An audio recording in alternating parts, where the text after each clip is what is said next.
Hi dear friends, എല്ലാവരും സുഖമാണല്ലോ അല്ലേ? എല്ലാവർക്കും ഞങ്ങളുടെ വക ഓണാശംസകൾ.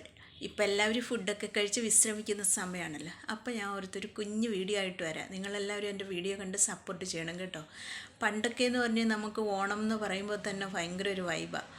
ഓണത്തിന് ഊഞ്ഞാലാടുന്നത്, ഓണം ഇലയിലുള്ള സദ്യ, പായസം, പ്രഥമൻ, ഉപ്പേരി എല്ലാം കൂടെ കൂട്ടി ഒരു അടിപൊളിയാണ്. ഞാനും ഇന്ന് ഓർത്തൊരു ഇലയൊക്കെ വെട്ടി എൻ്റെ വാഴത്തോട്ടത്തിൽ വന്ന് ഒരു ചെറിയൊരു വാഴക്കൂട്ടം അതിൽ വന്ന് ഇലയൊക്കെ വെട്ടിയെടുത്ത് എന്നെക്കൊണ്ട് പറ്റുന്നത് പോലൊക്കെ കുറച്ച് ഫുഡൊക്കെ ഞാനും ഉണ്ടാക്കി. അവിയൽ, മോരേറി, നാരങ്ങ അച്ചാർ, ഇഞ്ചിക്കറി, ബീട്രൂട്ടിൻ്റെ പച്ചടി, പരിപ്പ് കറി, പിന്നെ ഒരു പഴം, പിന്നെ തോരൻ. ഇങ്ങനെ ഇതൊക്കെ ഒന്ന് ഉണ്ടാക്കി എല്ലാം കൂടെ ഒന്ന് ചെറുതായിട്ടൊന്ന് തട്ടിക്കൂട്ടി. എന്നാലും അടിപൊളി ടേസ്റ്റാണ് കേട്ടോ. നല്ല അടിപൊളി മണമാണേ. ഈ മണം കണ്ടിട്ട് പറയുന്നതിനിപ്പുറം കഴിക്കാൻ തോന്നുന്നുണ്ട്. നല്ല അടിപൊളി ടേസ്റ്റാണ്.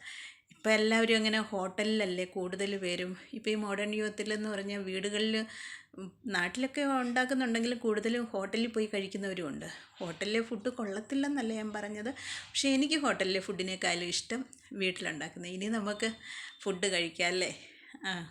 അല്ലെങ്കിൽ വെച്ചെത്ര നേരം ഇരിക്കുന്നത്. അങ്ങനെ ഓരോന്നായിട്ട് ഇനി വിളമ്പുവാണേ. ഓക്കെ ഗൈസ്, നിങ്ങളും വന്നാൽ ഞാൻ തരാം. വരുന്നുണ്ടോ?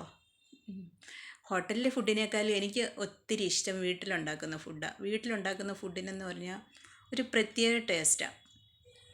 പിന്നെ ഇതൊക്കെ ഒരു സന്തോഷവും കൂടെ ആണല്ലോ അല്ലേ? പിന്നെ നമ്മൾ ഈ പരിപ്പ് കറി ഒഴിച്ച് ചോറ് കഴിക്കുമ്പോൾ അതിൻ്റെ കൂട്ടത്തിൽ ഇച്ചിരി പശു നെയ്യും കൂടെ അതിൻ്റെ മുകളിൽ ഒഴിച്ച് കഴിക്കുവാണെങ്കിൽ നല്ല അടിപൊളി ടേസ്റ്റാണ്. പിന്നെ മോര് അന്നേരം ഒഴിക്കല്ല, മോര് പിന്നെ ലാസ്റ്റിലെങ്ങാനും വേണമെങ്കിൽ മാത്രം. ലാസ്റ്റിൽ ആദ്യത്തെ കുറച്ച് കഴിച്ച് കഴിഞ്ഞിട്ട് പിന്നെ മോരെടുക്കാം. അങ്ങനെ പിന്നെ നിങ്ങൾ എൻ്റെ വീഡിയോ കണ്ട് സപ്പോർട്ട് ചെയ്യണം, ലൈക്ക് ചെയ്യണം, ഷെയർ ചെയ്യണം. Okay friends.